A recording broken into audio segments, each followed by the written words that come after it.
Magandang hapon po mga ka-reels. Kumusta po ang araw nyo? Okay lang. Ang topic ko ngayon guys ay tungkol sa namumulang dashboard. Marami pong ibang mga content creator, lalo ang mga baguhan. Nalulungkot sila kasi ang dashboard nila ay pula. Namumula. Tulad nung sa akin dashboard, namumula. Ang hirap pabalikin sa pagiging berde kapag pumula na siya. Noon, na-stress ako kasi pag tinitingnan ko, laging pula eh. Ginagawa ko naman yung pag-engage, panonood, tinatapos ko. Ano pa nga ba? Nag-upload ako palagi ng reels video. Ginagawa ko yung alam kong pwedeng gawin para lang yung aking engagement, yung aking views, basta bumalik siya sa pagiging berde. Pero hanggang ngayon wala talaga, red siya. Kaya ang ginagawa ko para hindi ako ma-stress, hindi ko na siya tinitingnan.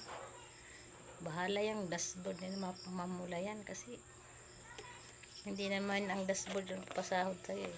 Basta ang gawin mo lang lagi, upload lang ng upload ng mga engaging content, mga original content. Basta iwasan lang talaga magkaroon ng violation. Sa ngayon, mababa pa ang aking followers. Nasa 6,500 pa lang. Kaya hindi ako nag-expect na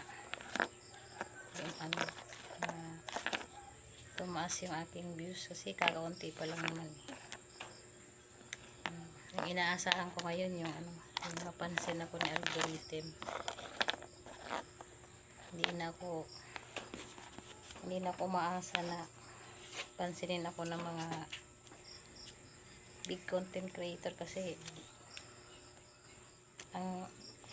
ang dashboard mo, ang dashboard ko, tayo lang ang magtatrabaho para gumanda ito.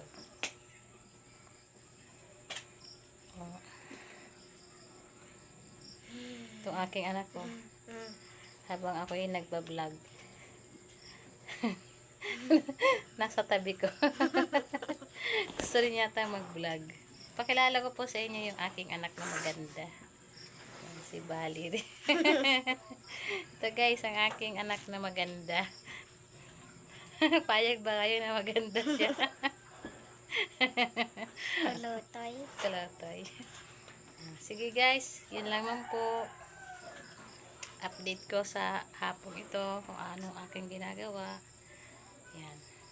Thanks for watching guys.